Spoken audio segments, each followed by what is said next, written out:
की बात करते हो, तुमसे गंदा इतिहास किसका है? तू आदत से ही गंदा है, गद्दारी तेरा धंधा है। ये मैं नहीं, सब जानते हैं। तू गीत है गोश्त को नोचने वाला, किसको ज्ञान तू बांटेगा?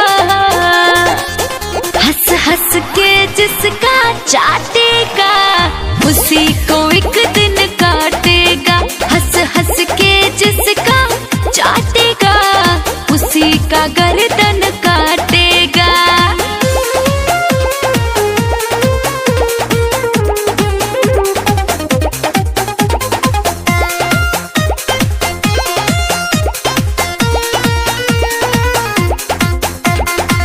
क्या कहूँ तेरे बारे में